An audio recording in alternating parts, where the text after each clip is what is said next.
Hello and welcome. And I think my title says it all. I have a problem. I have a plant tag hoarding problem, and we're getting to the bottom of this today. I am dropping the plant tags as we speak. This, and let me just get a few more.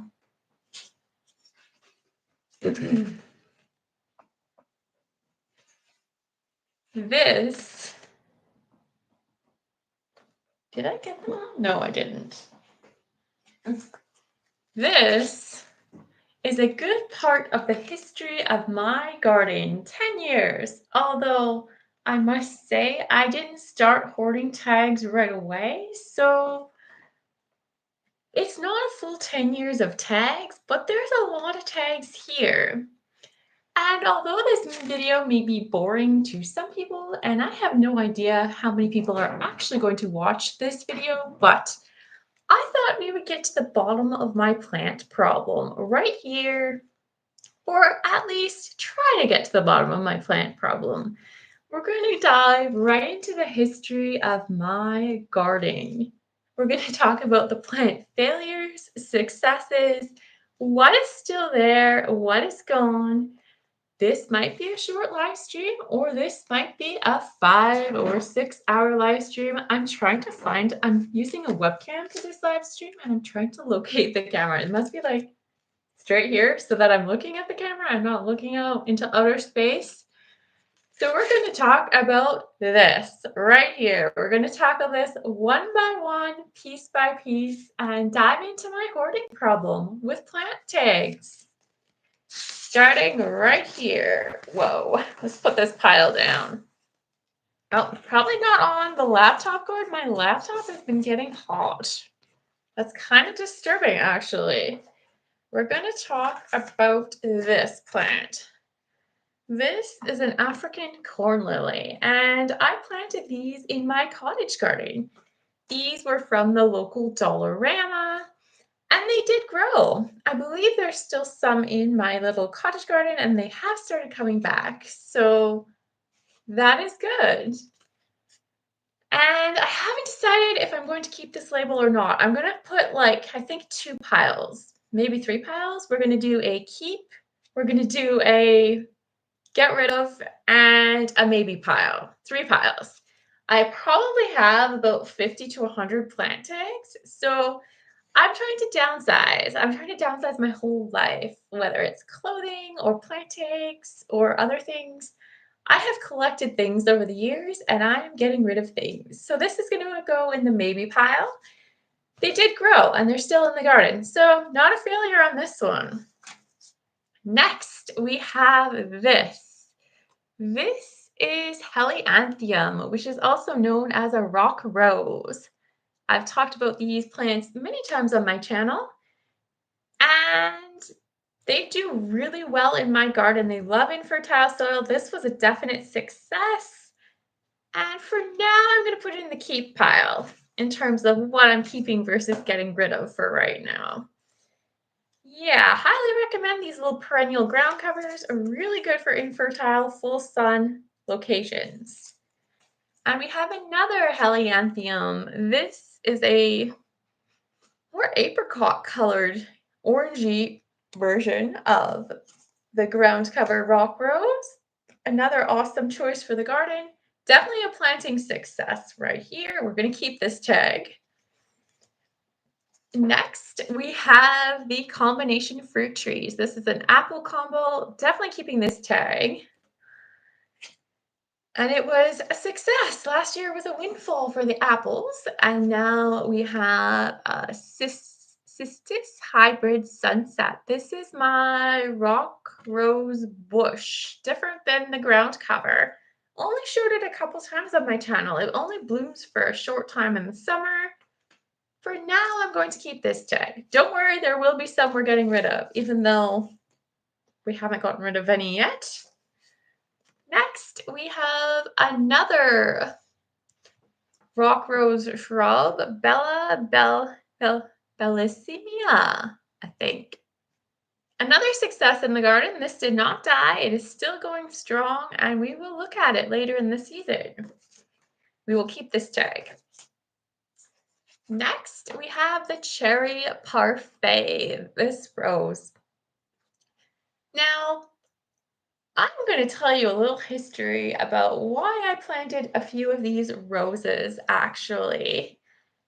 And this was one of them. This was like the year before I started YouTube in the summertime. If you've seen any of my old videos, you might have seen the evolution, or maybe you have noticed, maybe you haven't. When I started YouTube and before I started YouTube, I was a much bigger person. I weighed, not that we need to get personal, but I weighed about 50 pounds more than I do now. And that summer, I knew I needed to lose weight, and I decided my weight loss was not going to be going to the gym or anything like that. I was going to do hardcore gardening. So I got good sized shrub roses and started planting them in the heat of the summer. In August, I took out the pickaxe and I was going hard. In my rock garden, the soil was rock hard, but I was trying really hard to burn as many calories as I could by planting good sized roses in the summer, in the dead of summer. And although it took me about 2.5 to 3 years to lose the 50 pounds, it was worth it. This was kind of the start of my weight loss journey the year before YouTube. The cherry parfait rose, and is it still alive? That is a question.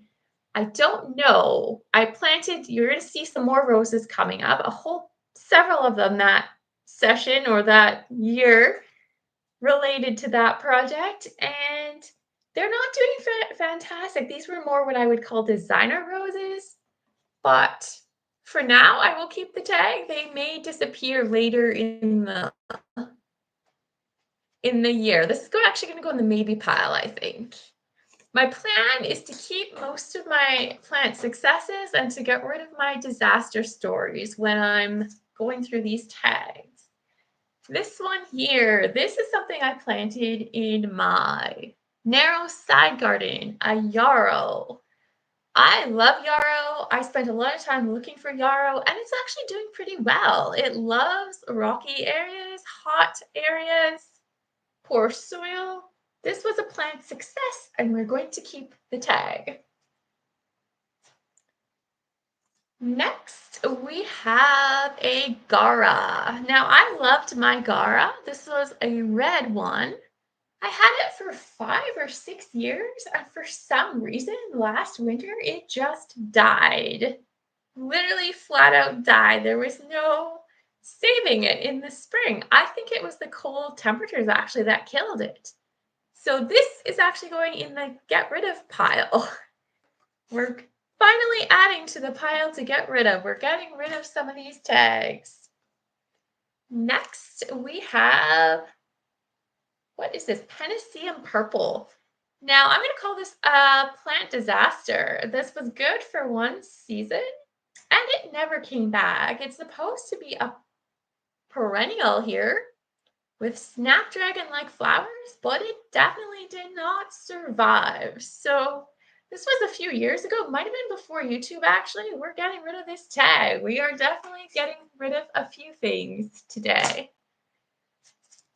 Next, we have another Panaceum, another plant failure. This didn't survive more than one season. It was supposed to be perennial and it did not work out. So that is going in the toss pile. I will show you at the end my toss, keep, and maybe pile. Now we're talking houseplants. Apparently my houseplant tags got into this mix. Some of them did. This was a houseplant I had quite a few years ago, a ponytail palm, and let me tell you, I killed it. So that is going in the get rid of the tag pile. Next, hello, Howie.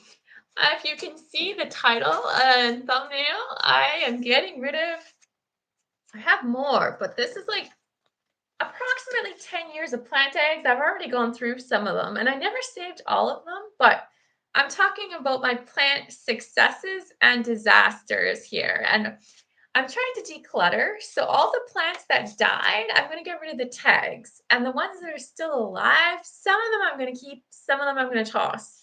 I'm trying to declutter my whole life, my clothing, my collections, including flower pots and other things.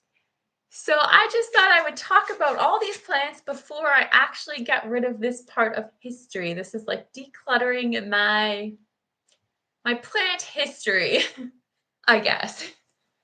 The archives of growing on Vancouver Island. So here we go. We have purple emperor sedum. This is a definite success. I think it was last year or the year before. It was the first time I ever planted this in my garden. And I bought this at Buckerfields. If you're a Vancouver Islander, you know. On sale at the end of the season. Pretty good deal. Can't remember the price. And I divided it into several like branches, clumps, and I planted them. So now I have several in the garden and they're doing super well. They love hot, dry areas. This is a sedum variety essentially. So they like poor soil. Really good place for plants that don't like nutrition. We're keeping the tag on this one. Okay, so that's the keep pile. Next, we're talking about my combination plum tree. I'm almost going to call this a failure because I am ready to take that tree down. It is dying. I won't get rid of the tag until the tree comes down, but it very well might this season. I decluttered last month 2 truckloads to recycling. Good for you, Howie. That is awesome. It is so easy to get so much clutter and it doesn't help your life. So good on you for getting rid of it. So this one I'm going to keep for now, but as soon as if I cut the tree down soon, it's going to go. I have 3 piles, a keep, a maybe, and a get rid of. So at the end of the live stream, I'll show you how my piles are doing. Now we have the combination fruit tree, the cherry. So far, the cherry has been a pretty good success, so we're going to keep that one. And by the way, I started saving these tags long before I ever had a dream of becoming a YouTuber. I don't even know why I was saving them. Like, it wasn't like I was going to tell the world about my garden because I didn't know that was going to happen, but I just literally decided to start saving them and never looked at them. It was kind of weird. Next, we have Jewel of the Desert. Definite plant failure. This is a succulent, and it's meant, I think, for hot temperature kind of climates. It didn't survive the winter here. Beautiful, but definitely a failure, so we're getting rid of this. Next, we have Russian sage. Oh, we have 2 Russian sage. Perfect. I'm going to keep one and get rid of one. This was actually a success, planted last year. And there's no reason to say anything bad about it. It's coming back in my rock garden very well. But we have 2 of them and we don't need 2. So one of them is getting tossed.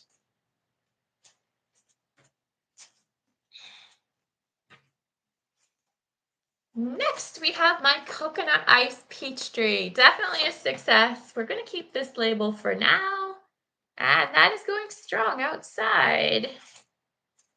Next, we have a nectarine. Now, this one, I believe, was my failure. I decluttered seeing the movie Common Ground on Garden State Gardener 2 hours ago. Makes sense to make soil plants and trees. Yes, it does make sense. Absolutely. Everybody should plant more trees and make their own soil. I can tell you some soil stories in a few minutes. I was in my composter and I needed some soil. I didn't want to buy soil. So let's just say I spent a lot of time digging in my composter and I filled lots of pots with that soil. Nectarine. This was actually a failure. I had 2 nectarines. When I started YouTube, I did a how to plant a nectarine tree video and it died. I talked about that in only one video afterwards. And I believe this was the variety that died. I had 2. So the dwarf survived and this one died. So we're going to toss this one. That was not a success. And that is in the toss pile. Next, my lime tree, another before YouTube thing, and that died. It did make it into my YouTube channel, but it definitely died. Next, we have a rose. Now, this is disappointing. This started before YouTube, a year or two, and this was a Playful Happy Trails rose. It's a ground cover rose. Very beautiful. It did make it onto my channel once or twice in the first year, and it died. I believe it died in the winter because of the cold, which is really sad, but I wouldn't actually recommend this rose. Even though it's beautiful, it's not hardy, at least not for cold climates. So it's being tossed. Next, we have a lemon tree. Once again, it died, and that did barely make it onto my YouTube channel, but it's no longer around, so we're tossing it. And yeah, we're getting into the plant deaths. It could be depressing, but there's a lot of successes here too, so we're not going to get too sad about it. I try not to mourn the death of plants. It's one thing to mourn the death of animals or people, but plants, I don't know, like you can clone them, so maybe don't mourn the death. I don't know. Latin A, welcome. I am decluttering. I have well, we've already gone through lots, but I have about 10 years of plant tags and we're getting rid of them. I'm a self-confessed hoarder of plant tags.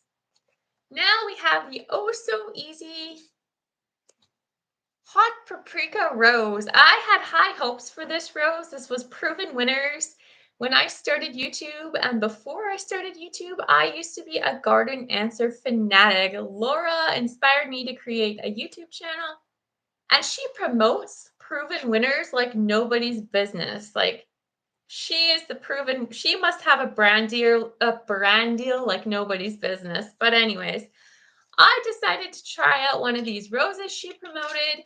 Let me tell you, it died. It didn't last. I don't think it lasted a year. And I'm pretty good with roses. It just wasn't suited to our climate, even though we had it here.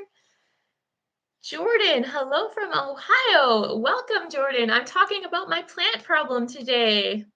Tucker and I, good evening. It's 11:05 here in Newfoundland, and I'm tuning in to say goodnight because I'm exhausted.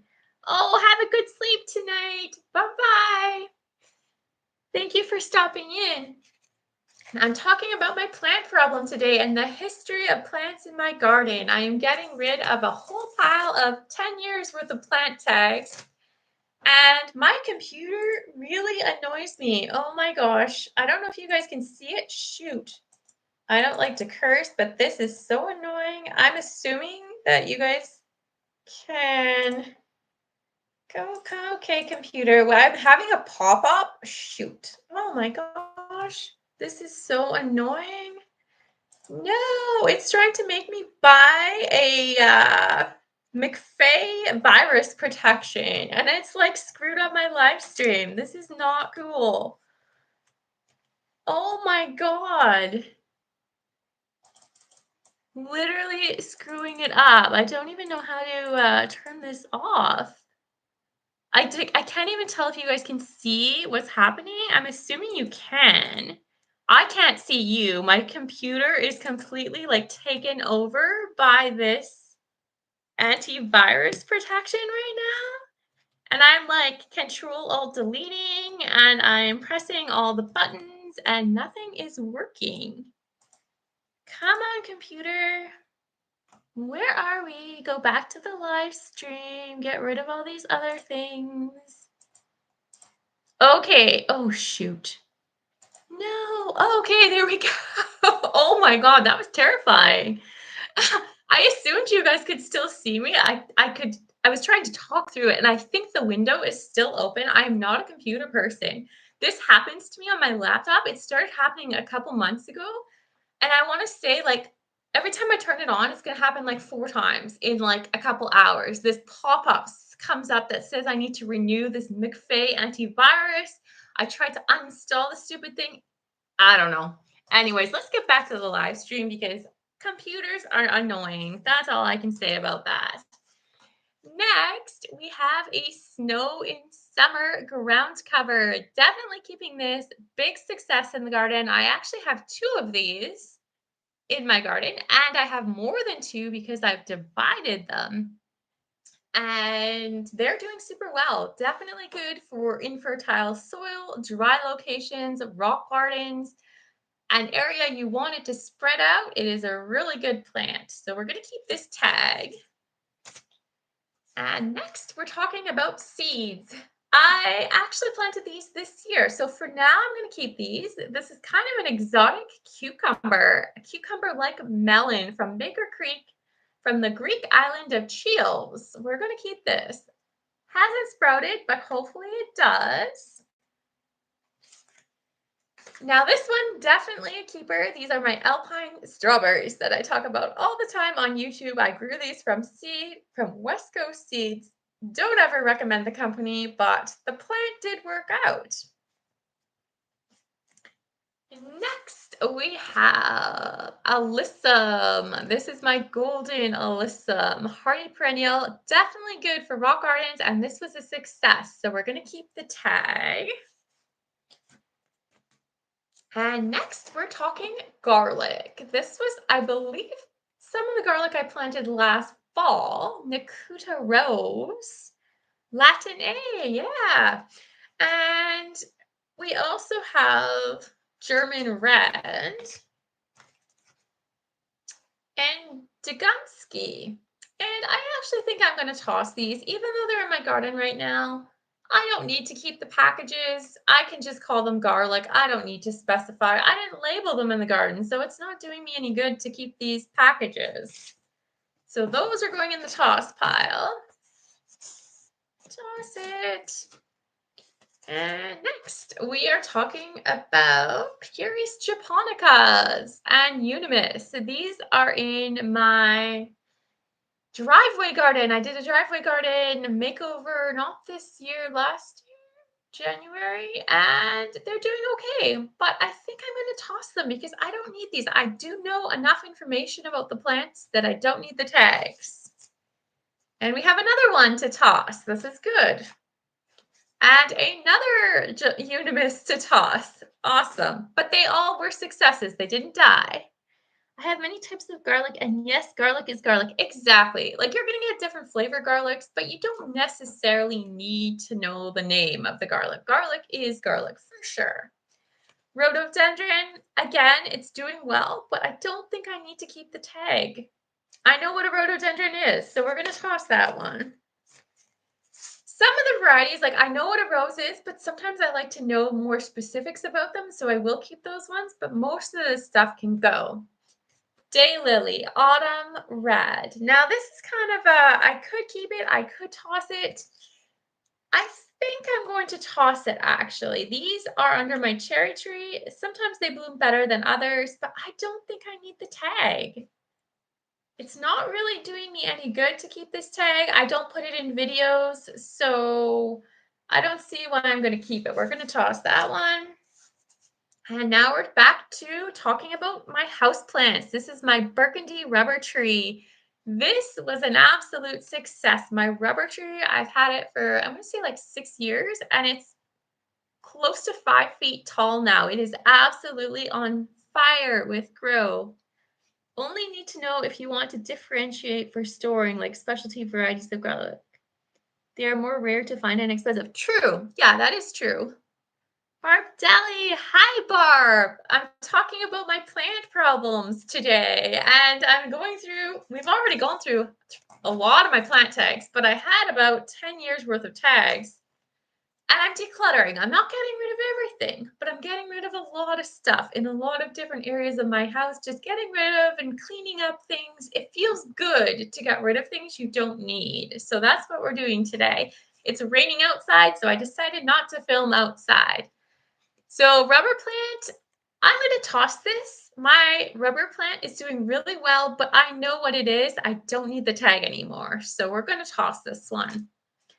And next, we have another daylily. This is a beautiful daylily. It is under my cherry tree. It has not died, but I know what it is, and I don't need to keep the tag. Renee's Garden, growing and making for Ellen offers different varieties, but difficult to get my hands on them. I'm going to tell you a story. Are you talking about Renee's seeds, or is there someone here called Renee's Garden? I think you're talking about Renee's seeds, Latin. I'm assuming you are. I want to tell you a story about Renee's seeds. Now, this, in my opinion, is going to blow some people's minds. So I'm going to say this was like 7 years ago. I used to be really into like yard sailing on Vancouver Island. Like garage sales and yard sales are like a big thing, especially in the spring and the summertime. Oh, right, Renee's Garden. And I just happened to go to this yard sale. And let me tell you, I thought I had won the lottery in the gardening realm. I came across this bin that was like this big. I still have it. One day I'll show it on my channel. It was like this big black crate, like massive. And it was full of seeds. Like there were probably, no joke, at least 1,000 seed packages. Like I was mind blown. And they were primarily Renee's Garden Seeds. There was a couple other companies, but it was mostly Renee's. And they were expired. Like they were all expired. Some of them were like a year, 2 years, 5 years. I don't know if there's more than that. I can't remember. And I was like, I don't care if they're expired. Like, this is like the gardening lottery. Like, right here, I got the whole package for $5. Package. I got the whole crate for $5, including the crate itself. And the crate itself was probably worth more than $5. And I was like, I literally just won the lottery. Like, this was insane. And then I went home and I started sorting out my seeds. I actually did go to this seed swap, and people wanted to buy seeds. So in the end, sold seeds for more than $5, about $5. So it basically paid for itself. And I had so many seeds. I was giving seeds away like there was nobody's business. And then I started planting them in my own garden. So it was a mixture of vegetables as well as flowers, mostly flowers, but I'd say like 60% flowers, 40% vegetables. It was like everything under the sun. But what I started noticing from those seeds, there were so many mislabeled varieties. Like, I think I talked in several videos about my foxgloves. My foxgloves came from that batch, and they weren't supposed to be foxgloves. They were something else, like maybe bells of Ireland, but they were not bells of Ireland. When I put them out, they were foxgloves.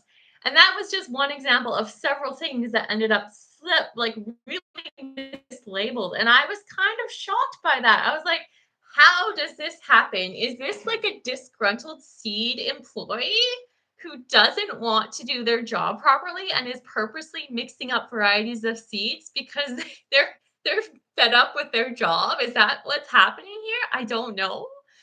But something was happening at that factory because there was sure a lot of mislabeled seeds. The seed divas look after you, Earth Warrior. Yes, I think they do. So that was my big crazy lotto seed thing. Like that I couldn't believe. I felt like I won the gardening lottery that year. However, that being said, there were a lot of rare varieties of things too, and a lot of expired packages. So I planted a lot of them. I didn't plant them all. I gave lots away. There were lots that didn't work out, like tons of them. But when you have that many, it doesn't really matter if they don't work out. It can be disappointing, but it doesn't really matter. It's like, well, you were pretty much free, so I shouldn't be upset about this. So, anyways, that's my story of Renee's Garden Seeds. And because of that incident, I don't actually buy Renee's seeds. It's not that I'm holding a grudge against the company, but because I saw so many strangely labeled things. Oh, thank you, Latin. You're so kind. I don't actually, I don't buy from them anymore. You can buy them in local nurseries here, the Renee's company, but I'm hesitant to touch that company anymore because they have very strange labels from personal experience. So next, I have Red Drift Rose. And thank you again, Latin. You are the first person to ever donate on my channel, and that just makes my heart really happy. So thank you so much. Next we have the red drift rose, and this is a plant success. It is still in my rock garden. It is thriving this year, and we are going to keep the label. Next, we have a shrub rock rose. This is the white Mayland variety, a huge success in my garden. Seems to tolerate droughts pretty well, and such a beautiful rose, pure white color, beautiful in bouquets. And for now, I'm going to keep the label because it's doing well. And for now, I just want to appreciate it. Next, I have the Morden Sunrise Rose. Now, this is an interesting rose. I'm going to tell you a little bit more about my gardening background. Before growing on Vancouver Island and before I started gardening on this beautiful piece of land, I used to live with my parents and I lived there for a long time into well, we're not going to talk about my age, but into my 20s. When I was in nursing school, I still lived at home, and I got into gardening at their old house. It was a house that was about 100 years old, and it had the most magnificent overgrown garden. And I went on a mission to bring that garden back to life. It had these beautiful fruit trees, a cherry and an apple. And the garden, you could tell at one time was like some beautiful mystical place, but so overgrown, so many weeds, so many invasive shrubs. And I went on a mission with my parents. I mean, they were certainly into gardening too, but that's where I really started gardening was actually there. It was a beautiful property by the marina, by the ocean. I had an ocean view from my bedroom. It was super beautiful. And this was where I learned about this rose, the Morden Sunrise Rose. I bought it for their garden originally, and it was so stunning. I wanted to put it in my own garden when I got my own property. So this is it. And I do have it in my rock garden, and it is a success. So for now, we're going to keep it. You have the same rose, Howie. How lovely. It is absolutely gorgeous. I think the name is perfect because it really is like a sunset of colors. So next we're talking about another rose. This is the snow pavement rose, and I have a story to tell you about this rose. So check out the tag. And do you guys think this is a white rose? Just tell me from your coloring perception, do you think this is white? Does it look white? Because I thought it was white when I bought it. But when I planted this rose, let me tell you, it didn't turn out white. And I have shown this many times on my channel, and I'll definitely show it again this season. This rose in my garden turned out pink. And I kind of wondered for a while when I got this, is this something that I did? Like, what is going on? I want to tell you more about my rose history in this garden. When I started gardening here, I wanted a garden of red. I wanted a lot of red flowers to kind of complement the navy blue trim on the house. And the first rose I bought was the pink knockout roses, and they were advertised as being red. And then I planted them, and they were a fuchsia pink. And I was like, what in the world is going on? And then I got this rose, and this was supposed to be white. I wanted some white. And it's not a fuchsia pink. It's more of like a muted pink, but it is definitely pink with a yellow center. There is no white on this rose. And I feel like this is mislabeled. Either that or something is going on with my soil because I had quite a few plants that were supposed to have supposed to have red flowers, but they ended up pink. So, I mean, in this case, this was supposed to be white and it ended up pink. Does that mean my soil is like crazy acidic? But I thought only hydrangeas were responding to soil acidity, and I didn't think roses were impacted by that, but I could be wrong about that. So this is a mystery. It's a beautiful rose, and it ended up pink, and it is absolutely like gorgeous in bouquets and a success. I'm going to keep it for now. It's the pH that will change the color of flowers. Yes, but I didn't know roses were included in that. Do you think it's mislabeled? No, I actually don't, because The flower looks identical to this, except it's pink instead of white. Like the yellow center is there, the shape is the same, but the color is off.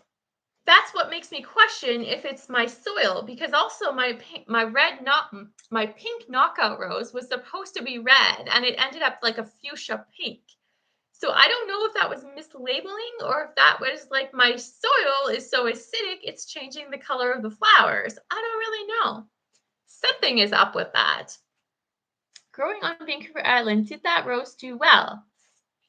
I'd like to see it blooming in your yard. Yes, it did do well. I can link you some videos later. I have it and I will show it again this season. It did really well.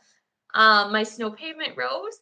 One of the things I love about this rose, aside from the colors being kind of wacky, is it's either completely thornless or almost thornless, which is actually pretty unique. I have a lot of roses and very few. Like this is one of the only ones that is like either no thorns or such minimal that you hardly even notice the thorns, which is really cool for bouquets. Because when you make bouquets or when I make bouquets, I get out my pruning shears and I kind of like sometimes I manually remove the thorns on like my knockout roses, like the big thorns, but these ones are like smooth on the stems for the most part, which is amazing. So definitely a good rose for bouquets. And I'm keeping the tag. We're going to move on to another rose. And my piles are starting to get mixed. I'm going to have a little sorting to do at the end of the live stream. So this is a rose called Nicole. It is super beautiful, Floribunda rose, and yes, it is a keeper. This was a success. Still is in my garden, is in my back garden. That's where I started the rose garden. And for now, I'm going to keep it, even though I do know the name of it. And it was not mislabeled. This is what it looks like. It is really, really pretty. And at different stages of the rose's color, like the color will be different shades. Like on the outside, sometimes it's more fuchsia, sometimes it's more pale, but this is what it looks like. It's not mislabeled. So we're going to keep this one a definite success. Right there. Next, we're going to talk about the Rose Showbiz. This is one of my newest roses, actually. And this is in my back. I call it the pathway garden. I don't show it too much actually. I have a Japanese maple there and a few other things. Creeping thyme. Planted, it was either last year or the year before. It might have been last year when I planted this. I can't remember. It's doing well. It's got new rose buds on it. It's going to open pretty soon and I will definitely show them. And for now, I'd call it a success. I haven't had it that long, so I can't say too much about it, but it is a pretty flower for sure. And I'll keep the tag for now because it is still going strong. Next, this is one of my, I don't want to call it my favorite rose, but it's kind of my favorite rose, but for different reasons than some of my other favorite roses.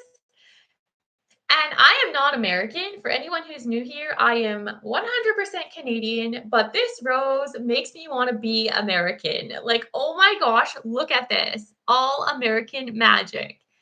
I don't know how many of you were here when I started the live stream and I started talking about particularly the roses. There were several roses, and I started out in the live stream talking about my weight loss journey. If anyone's been around for a while and you've seen some of my older videos, the year before I started YouTube, I believe it was August, I'm going to say it was like 2021. It's my third year on YouTube, I think.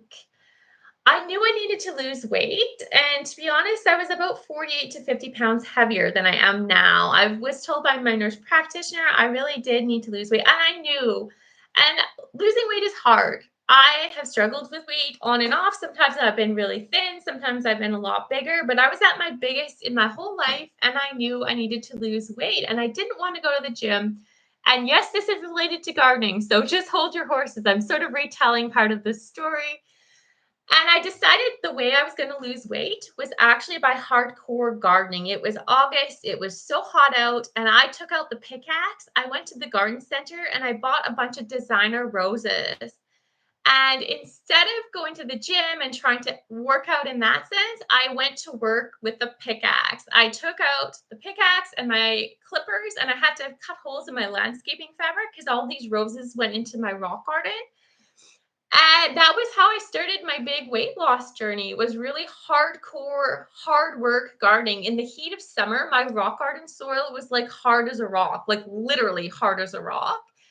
And it was really hard work. Like I was drenched in sweat planting these roses.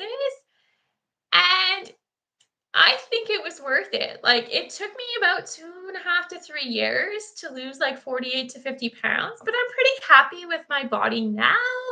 Just maintaining it. I have like a little bit more to lose. Like I never made it quite to my goal. I was like 5 or 6 pounds away. Now I'm fluctuating, but I will get there. I know I will. So, anyways, that's the story of my weight loss journey and how roses played a role in that. This rose is one of my favorites, not because it's vigorous, but favorites for sentimental reasons. And look at it. It is so beautiful. Hello, Kaniko. I am probably saying your name wrong, but welcome to the live stream. We're talking about my plant hoarding problems and my plant label hoarding problems. This is the rose All American Magic, which makes me want to be an American. It is so beautiful. I am assuming an American created this rose, but really, it looks like a painter took a paintbrush and painted all different shades. And this rose is still alive in my rock garden.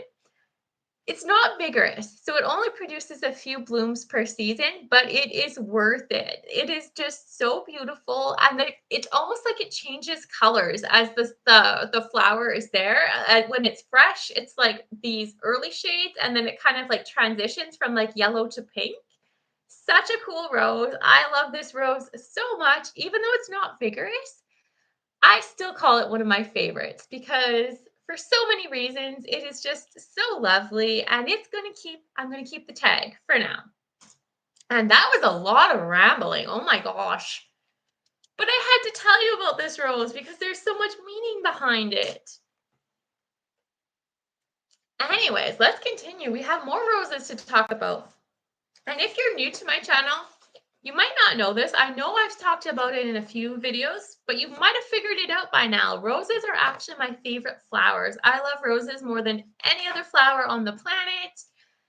And when I started gardening, all I really wanted was a rose garden more than a vegetable garden or anything else. Like literally one of the first plants I planted here was the rose. My not ground cover, my knockout roses. I have two of them. I have a double pink and a single pink, and those were my first roses. No regrets. I absolutely love those plants. Next, we have another rose. This is the flower carpet rose in scarlet. And yes, this is a success. It is in my front rock garden, still going strong. And it is a beautiful rose. And I do think it is true to color. Scarlet is pretty accurate description. This was not mislabeled. I will keep it for now. I love eating roses too. And if you're new to eating flowers, what I've noticed, and I know Howie can attest to this, is that when you eat roses, and I think snapdragons are the same, different colors have different flavors. And I don't even mean like minor differences, but significant differences. And one of the videos I have planned, I'm going to give you guys a spoiler alert. I haven't filmed it yet, but for this summer, I'm doing a rose tasting tour around my garden. So instead of just my first time doing my flower tasting, I tasted the iceberg rose and it might have been, no, it was a knockout rose, I think. So I did those two taste tests and they were completely different flavors. So this year, because I have so many roses in my garden, I'm going to do one full video devoted to taste testing roses in my garden. And then I have a few other flower tasting videos planned, but that's just a spoiler alert. So those videos are coming, but they're not here yet. We got to get a little further into summer first. So this one is definitely a good rose. I would recommend, and we're going to keep the label for now.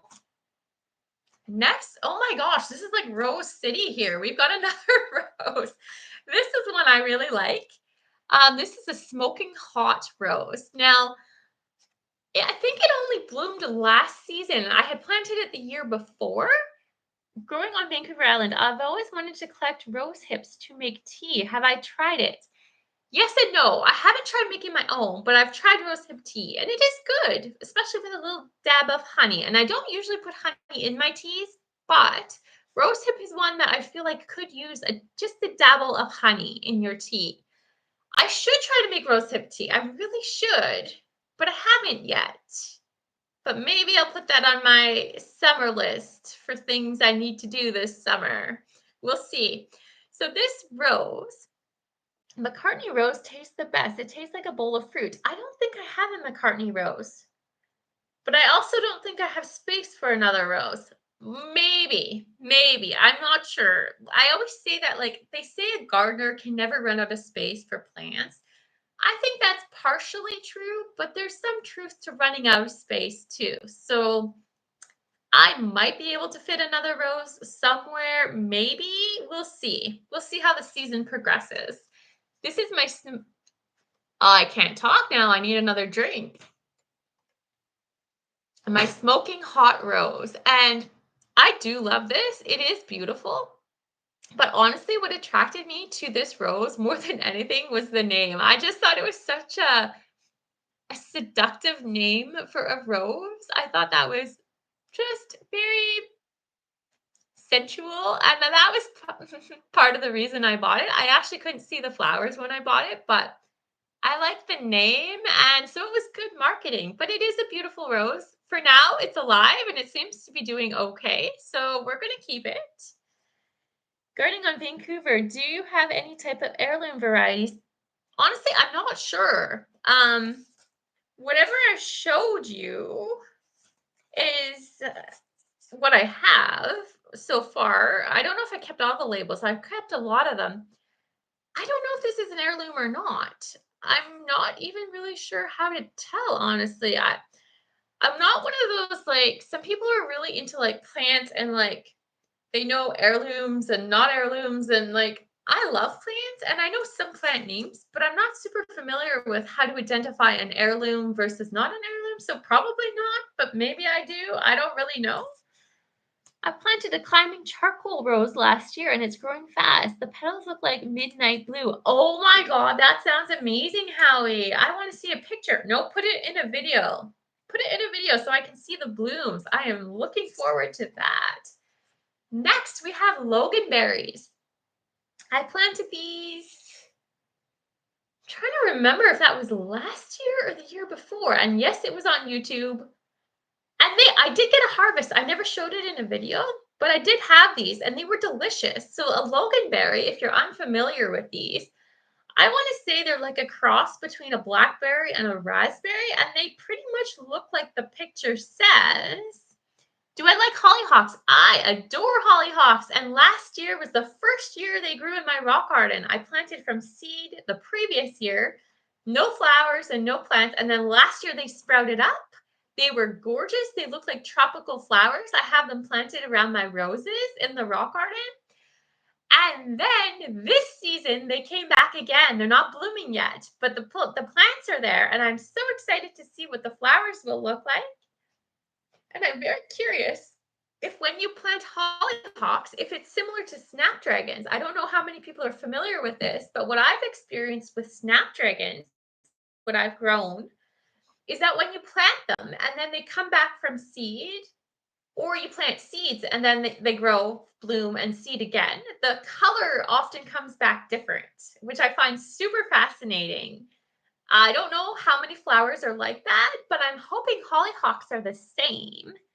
Someone lifted my camera, so I will use my phone. I use my phone all the time. This is one of the rare occasions I'm not using my phone for a live stream, but I film almost all my videos on my phone. Nothing wrong with that. Hollyhock leaves taste sweet like sugar. Leaves? I thought we were talking about eating flowers. You know what, Howie? You probably know this. I'm sure you do. You're the earth warrior. But I learned that hollyhocks are edible and I haven't eaten them yet. So I have so many more varieties to add to my taste testing list. This is so exciting. Anyways, so we have the loganberry. I'm going to keep the tag for now because they are good. I've only had them in the garden for a short time. And I might show it again on one of my summertime videos. So for now, I'm going to keep the tag. And we have another rose coming, Rose City here.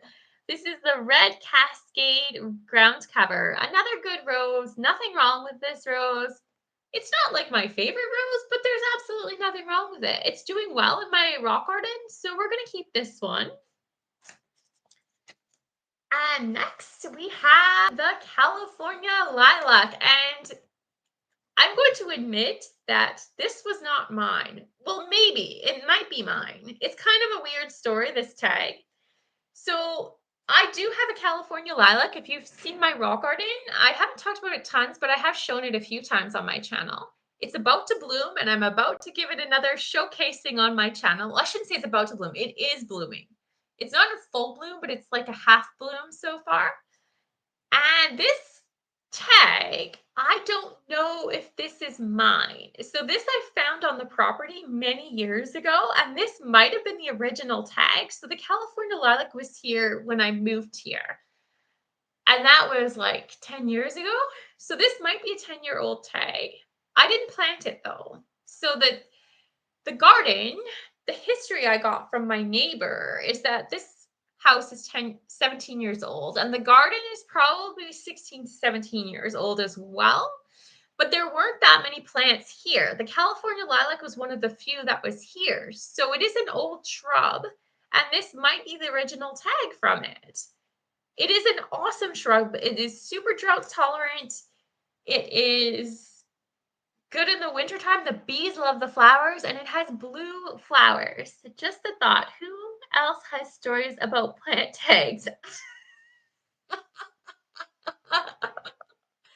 don't know if I should be embarrassed or flattered by that comment.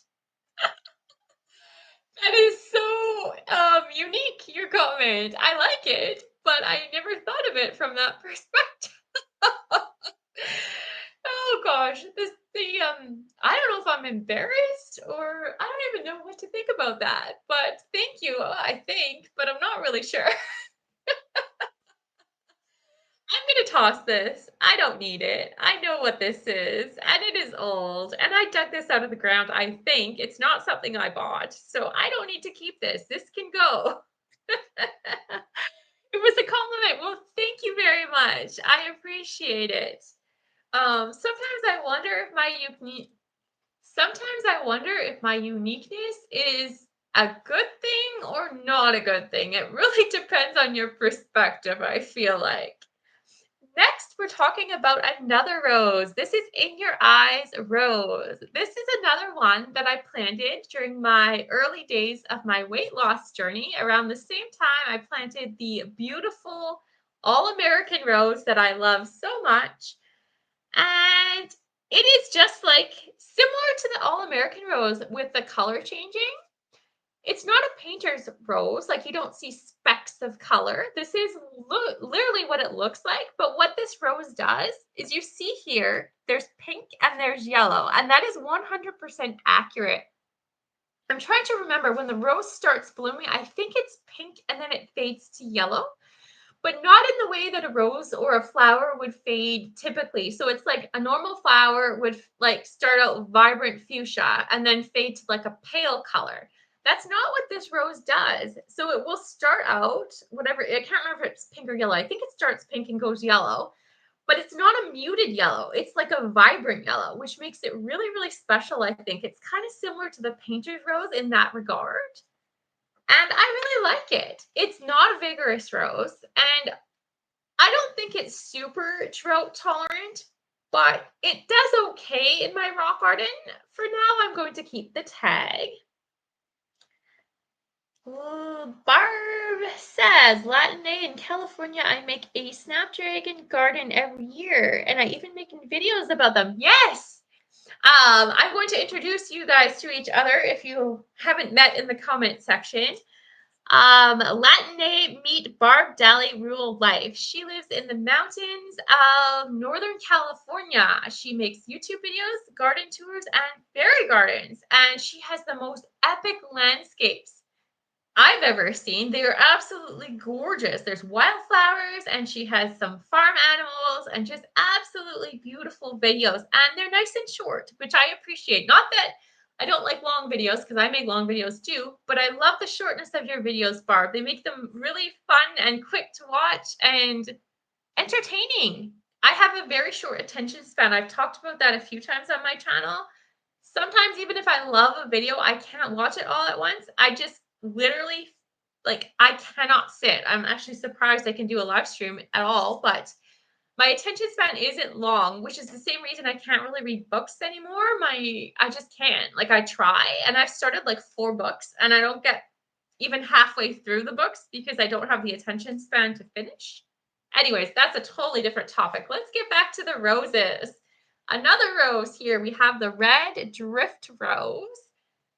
And I'm trying to remember. I started out planting this one in my back garden, and I think I transplanted it to the front garden, and it's doing okay. And I have nothing bad to say about it. I don't want to say it's a boring rose, but it's kind of a boring rose, but I still like it. Any rose to me is an exciting flower. So nothing bad to say about this rose, but I'm going to put it in the maybe pile. I don't need this, but I don't need to get rid of it either. It didn't fail. So we're going to think about this one.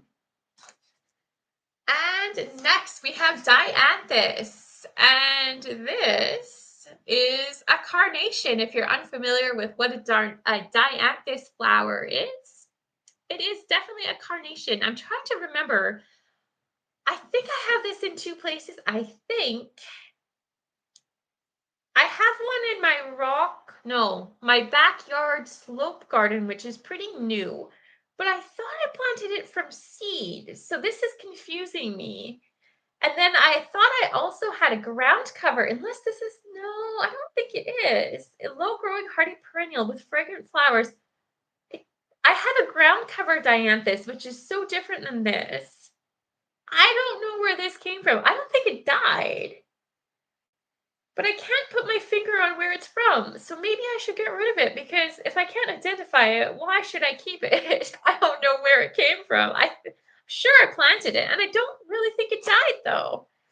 But I have to say, sometimes I do have glitches in my memory. So it might be out there and maybe my brain just started firing the wrong way and it's not processing right now. I don't know. Food forest permaculture. Yes. Howie, introducing the great Howie. He is an earth warrior from Vancouver Island, Victoria in the South Island. He is one of my gardening idols and permaculture idols. Such a cool earthling. He does live streams pretty often, and he is really the king of permaculture. If you look at his food forest, it is absolutely outstanding. He donates so much food to his local community. Such a beautiful earthling and just puts so much love into the world. Absolutely a beautiful human. Check out his channel, check out his live streams. So much fun and so much love spreading everywhere. Just such a beautiful human. And oh my goodness, this chat is full of amazing earthlings. Food, forest, permaculture, Star Homestead India. Oh my gosh, welcome, Star. I'm so glad. I think you might have come to a live stream before, but I think this might have been your first one, maybe your second one. I'm not sure anymore. But welcome. When I've done those, I don't know how many of the videos you've seen of my forest bathing. If you're new to my channel or if you've been around for a while, but you're here for the gardening, I started doing forest bathing when my golden retriever died. He was my 10-year friend, my furry friend, and he died 4 months ago, almost 5 months ago. And I started forest bathing partly to deal with my grief. It was devastating when he died. And I started like doing some meditations and just the whole practice of forest bathing. And when I was on my Adventure Star, I commented on a couple of videos. I encountered manure in the forest, and I was totally reminded of your manure collecting live streams. And I think I even commented in a couple of my little forest bathing videos about your manure collecting vibes. My channel is very political, so if you don't like my politics, you can mute me. Okay, yes, Latin is a political queen. That is so true. And I have gone on Latin's live streams before. Howie was one of the first, I think you were the first video live stream I ever did, was on Food Forest Permaculture's channel. I just went on for a brief, short time, and I chose your live stream because you were such a inviting and calm, like your community is so inviting and so, what's the word? Non-judgmental. I felt like I could go there and it didn't matter how nervous I was. Nobody was going to judge me for being nervous about doing a live stream. I talked about this a little bit in some previous live streams when I started live streaming. And even making YouTube videos, the way that I am now, YouTube has shaped my personality. I have always been a very introverted person, very quiet, and I cannot believe I'm even doing a YouTube channel, to be honest. But YouTube has changed my whole personality, my whole outlook on life. So many things have changed since I started doing YouTube. And I am probably in the future going to do a video about how YouTube has changed my life, like completely, like 360 degrees. And my life is like still in the process of changing. Like I have a whole bunch of other little changes I'm going to be making. And it's kind of unreal, the changes that YouTube has brought to my world. Like I can't even describe it, but that's a whole separate video. It might even be a video series actually, because it's like unbelievable actually. But YouTube is a pretty amazing platform, and I'm so grateful for people like Howie who have such a lovely community who allow me to spread my wings and fly on YouTube. So thank you, Howie. Your community is so lovely, and I just love the love in your community. And we're off the topic, but I just wanted to put that out there. So let's get back to the main reason for being here. One of my tendencies is introvert and is a fantastic earth tenants. Yes. Uh-oh. I thought my laptop was going to die because it went dark for a minute. I was like, oh no, we're having more technical problems, but apparently we're not. Okay, next we have another white Malin shrub rose. I showed this already, and it's doing well in my rock garden. I have two of them actually, and I'm going to toss one tag because I definitely don't need two tags of the same variety. And I'll give you a little talk about the decluttering again that I've been doing. I had 10 photo albums in my house, probably more than 10, but 10 at least. And I went through all of them. And photo albums, I find when you're decluttering, are really hard to get rid of because there's so much emotional attachment, usually to the photos, the memories.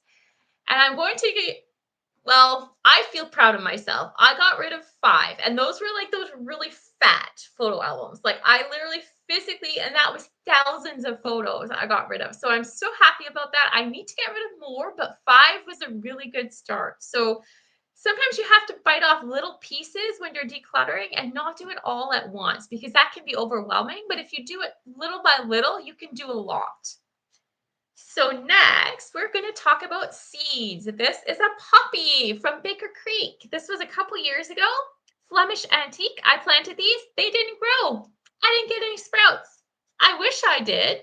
They're beautiful, but literally nothing sprouted. So we're going to get rid of the package. Growing on Vancouver Island, I hope someday you can learn about heirloom varieties and start a heirloom patch. Maybe I will someday. I don't know. We will see. Yeah, there will be changes in the future, but we're not talking about that yet. Next, we have another flower. This is a hens and chicks poppy, and once again, it did not grow. So we're going to get rid of the package. I was an introvert until the plants started talking to me. Oh, interesting. Yeah, I used to be a hardcore introvert.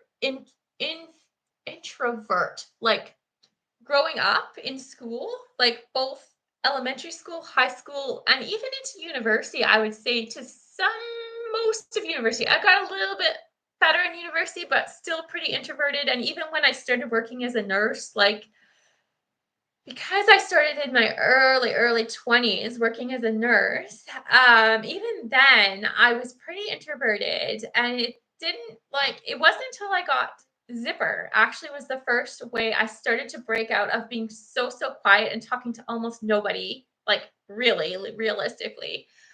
And when I got Zipper, he was a puppy and walking him in the neighborhood, I was forced to talk to almost every household because when you see a golden retriever puppy in the middle of wintertime and people are all shoveling their snow, every single person wants to talk to you. And I got to know so many neighbors because I didn't have a choice. Zipper was a very personable dog, and he would literally walk into his whole life. Like, we'd be walking downtown in the middle of summer. There would be a crowd of, say, 10, 12 people in a circle. And I would normally avoid those situations. And he bolts right into the middle of the circle. And I am forced to deal with all these people. He literally did that to me so many times. Everybody loves puppies. It is so true. So he was the beginning of me becoming less introverted, and then YouTube took that to a whole new level. And even in my workplace, like I would say when I started working, I was beyond introverted, which is hard to do as a nurse because you should talk to people, especially when you're working with people. But it took me quite a few years to get in the groove. I mean, I've been nursing for 17 years now. I am a dinosaur, actually. But um really, like, I'm pretty good now. Like, I'd say people would be fooled sometimes thinking I'm an extrovert, but I'm really actually an introvert. Like, after I do a loud, like, work session at work for 8 or 12 hours, I need to just be in silence for a few hours. Like, I can't listen to music. I can't have any vocalizations around me. Like, I need pure silence, and then I'm good, then I'm back to normal. But if I don't have that silence, it like my brain is not normal. Like it just doesn't go back to the way it should be. You are going to get a new dog. One day probably, but not for a long time. And that's more we're not talking about that today, but there's more to that story than we're gonna discuss. But not for a long time. Star Homestead India, me time is precious. Oh, it so is. Absolutely. And I'm not done my labels. I have so many more labels to get through here. We're getting into some plant failures now. We've got another one here, Baker Creek seeds. This was another poppy. This was a Hungarian poppy. And I wish I could say it grew, but it didn't. It didn't even germinate. So this is a failure and I need to get rid of this tag. There is no point in keeping this and reminiscing on something that didn't work out. So that is gone. And now this one, I have to say I'm quite disappointed in this one. This one, I wasn't emotionally attached to this flower, but I really wanted it to grow. This was another poppy, and it was like a pure white color. This was a Sissington Hurst white poppy, and it didn't germinate. I don't know why. I had a lot of poppy seeds that didn't work out, but I need to toss this. There's no point in keeping it. You realize that you tore off most of the labels, but it's cool though that you remember the names. I didn't tear, well, yes and no. Check this out, Star. I'm not cheating on purpose, but look, it's on the back. See, it's still here. I don't remember the names, but the names are here. So kind of, but kind of not. Depends how you look at it. And next, we have another failure. But we're getting into the hardcore failures right now. This is another one I was actually pretty disappointed about. This was from Baker Creek. Now, I want to preface this because if you've been watching my channel for a while, you've seen I've done 2 Baker Creek hauls since I started YouTube, big seed hauls. But I have to tell you that my Baker Creek seed addiction started before YouTube. It started, I want to say, the year before I started making YouTube videos. I can't even remember how I discovered Baker Creek. I don't think it was YouTube. I don't think. It might have been Google, actually. And I don't remember why I decided to order from them because I had never ordered seeds before and I had never ordered from the States of all places. But I was like, this seed company is amazing. I've got to try them. it might have been my addiction to the poppy flower, actually. One of the things that happened when I created the rock garden is I started it with dollar store wildflowers from the local dollar store, and the first year hardly anything grew, and I was really disappointed. So then the second year I did it again, dollar store seeds, different dollar store wildflowers. I got more flowers, but I really wanted more varieties, and I noticed that the California poppies did really well in my rock garden, and I wanted more poppies. That might have been the reason that I went to Baker Creek because their poppy selection is like out of this world. So really only a few of these worked out. Most of them were failures, but it's okay. I still love Baker Creek. I promote Baker Creek. I have never been sponsored by Baker Creek, but I'm hoping one day I will be. But bye, Latin. Thank you so much for your donation and all of your support. You are so lovely, and thank you for staying for a while. I'm glad you enjoyed the live stream. Next, we are going to talk about this. This is a black peony poppy, and I really wanted this to grow. Really wanted this to grow, but it didn't germinate. And I'm going to get rid of the package. Bye, Latin. See you around. I don't know what type, though. Poppy seeds need to be planted midwinter. I do know that, Star, and I don't remember if I knew that at the time when I planted these. I can't remember anymore. That was before YouTube. But I don't remember what my poppy knowledge was at the time. But yeah, a lot of them didn't germinate. But as I talked about before, I do have lots of birds, even more birds now. So it could have been birds or it could have been the wrong time planting. I'm not sure. But a lot of them didn't work out. And we have another poppy here that didn't work out. This is a Crimson Feathers poppy. Didn't germinate. So we're getting rid of it. Next, we have Gypsophilia roses. Now this is a ground cover, and it is in my rock garden. It's fairly new, a year or two old, and it is doing well. I didn't actually talk about this in any videos, and I didn't show it in any videos, but it is alive and it is thriving. And I think because I'm still new to this plant, I didn't really want to talk about it too much until I had more experience with it, but I do like it and I will keep it for now. I don't know if anyone's noticed, but if you're checking out my prices on the plant tags, I do have a lot of the clearance prices on here. They weren't all purchased at full price, and sometimes they were even cheaper than the clearance price. So just keep that in mind. I do spend a fair bit on plants, but I don't necessarily spend what the tag says. Sometimes I do, and sometimes I don't. And next, you missed a few comments. Okay, I'll go back to the comments. Start. Poppy seeds need to be planted. I got that.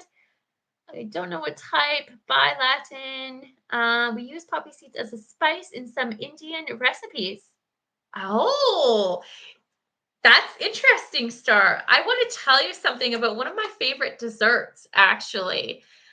And I have been trying to eat less sugar since I lost my close to 50 pounds in the last 2.5 to 3 years. But that being said, one of my ultimate favorite desserts is actually something called a poppy seed strudel. So something that only a few people on this channel will know about. I've only mentioned it a couple times. I am Canadian, but my background is actually like in terms of my parents' background, where they came from. My dad is actually Eastern European, and poppy seeds are a huge thing in Eastern European desserts. Huge, like in strudels and all kinds of things. And I love poppy seeds. Like that part of my background really comes through my preferences because any dessert with poppy seeds, I'm all over the poppy seeds. Like I am a total poppy seed girl. That being said, the poppy seeds I grow are not edible. There are poppy seeds that are edible. I don't grow those kinds. I probably should, but I don't. Maybe one day I will. But yeah, and fun fact for anyone who doesn't know, poppy seeds and morphine are from the same thing. Morphine is derived from the poppy plant, for anyone who's unfamiliar with that. Just a fun little tidbit. And if you're wondering why I know that, it's because I am a nurse and I do know a few things about plants and medicines, believe it or not. Next, did I miss any more comments? I don't know how far back. Lisa, you're going to get a new dog. We already talked about that. I don't know know if I missed anything else. Oh, maybe Latin 8. Nature is very therapeutic and naturally healing, just being surrounded by their beauty. Absolutely. I know she's gone, but I'm trying to catch up. So this is, what is this? Hardy yellow ice plant. Failure right here. This died. We're not going to keep it. It died pretty fast, actually. I don't think it was a full season it lasted. It's a succulent, and I think it's not hardy enough for my area, so it is going in the toss pile. It's nice, but it didn't work out. Next. Oh, wow. No wonder something sleep like a log after eating a certain curry.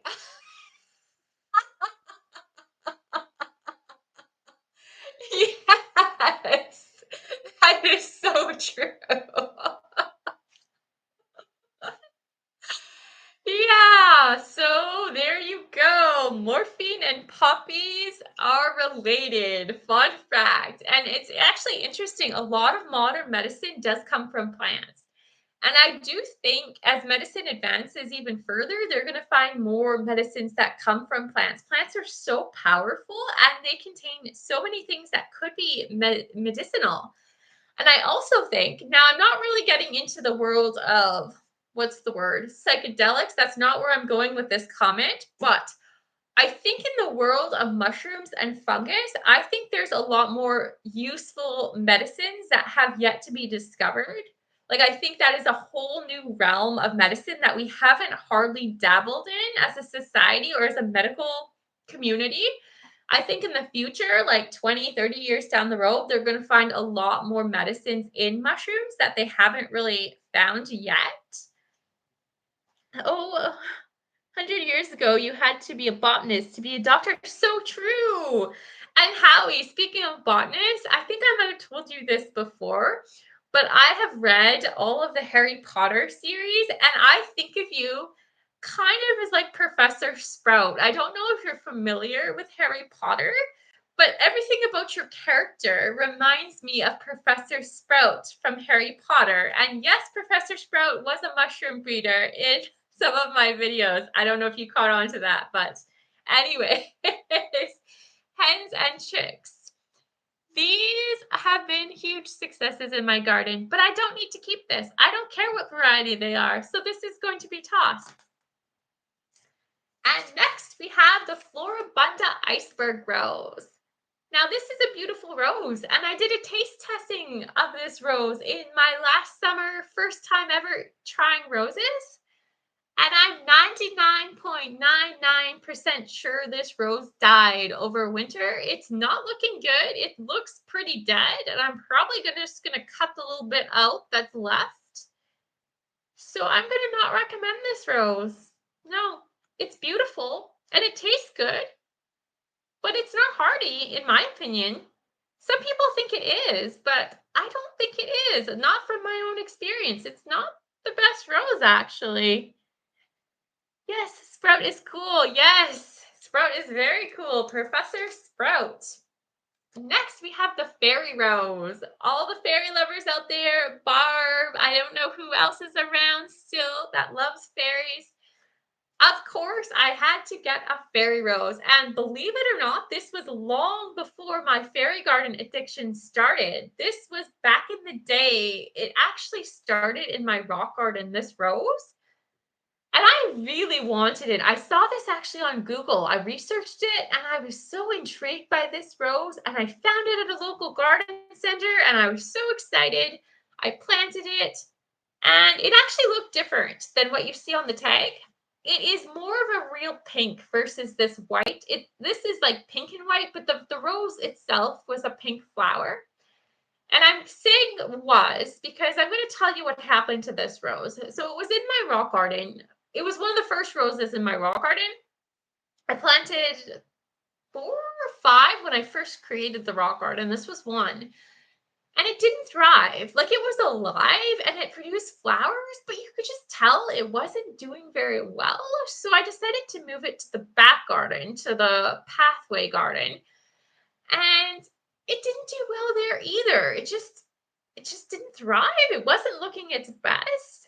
And honestly, I didn't love the flowers. This picture makes it look so much more beautiful than it was.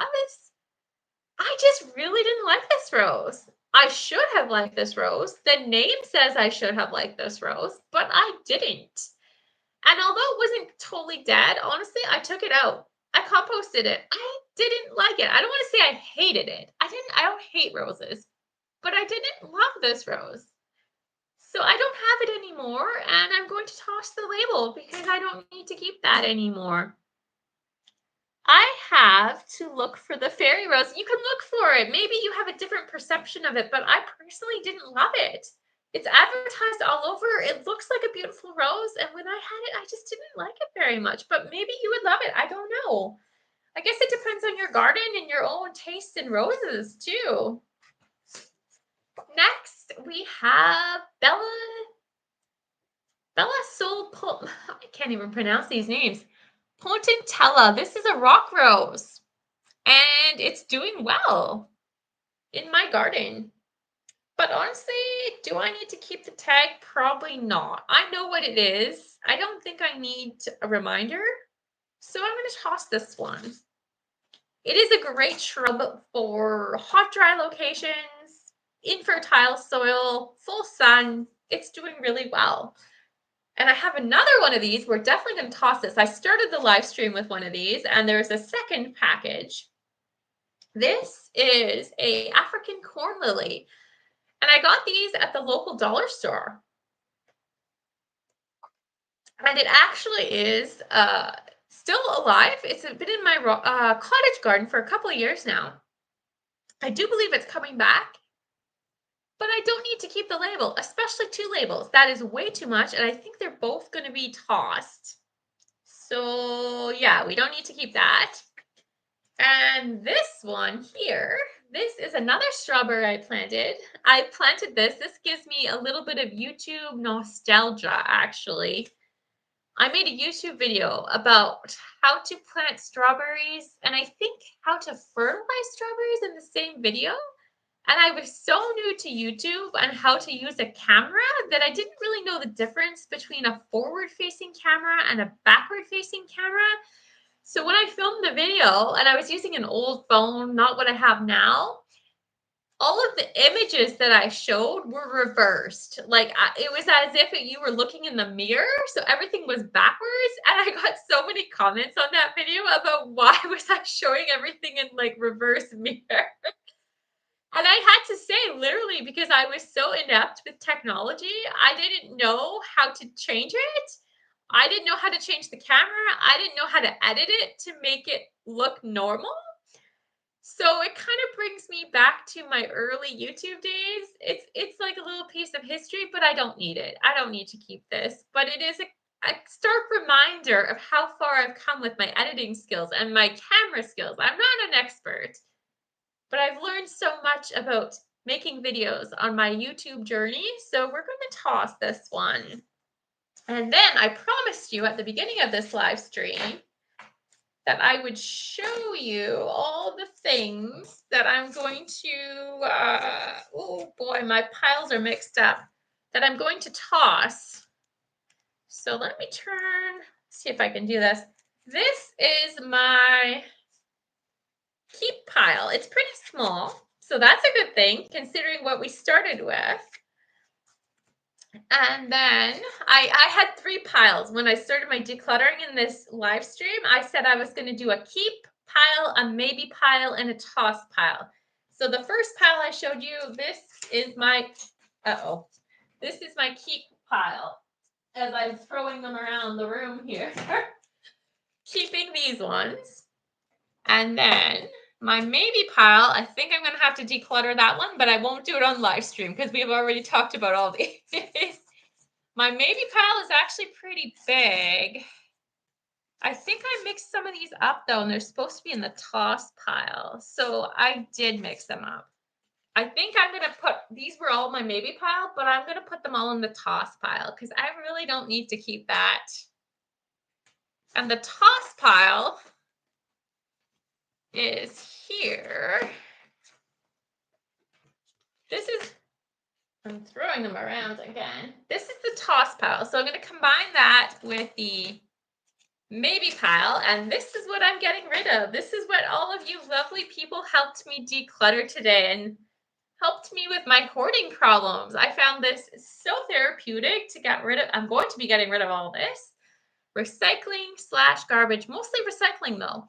So that's where these tags are going to end up. And thank you so much for joining me on my little live stream. It was very spur of the moment. I've been thinking about decluttering for a long time. And in terms of my plant tags, I had some kind of emotional or some kind of attachment to these, but I feel like talking about it has helped me get rid of all this. So thank you so much for listening, for hearing about my plant problems and my other things. And I will see you soon in another video. I don't really know when or what or where. I am kind of not sure what my next video should be, but honestly, most of my YouTube videos have been spur of the moment. There's very few that I plan. Most of them, I wake up in the morning and decide I'm going to make a video, but I had no forethought at all.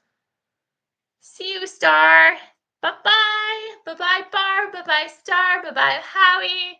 Whoever else is here, I bet you there's some anonymous people here. I'm not sure, but have a lovely day, evening, or night, wherever you are. And thank you for joining me on my decluttering journey. And if I can figure out how to end the live stream, that would be lovely. But I'm on my computer and I can't remember how. So I'm going to keep searching the screen where I can find the X button. But does X end it? Oh my gosh, it's right in front of me. End stream. There we go.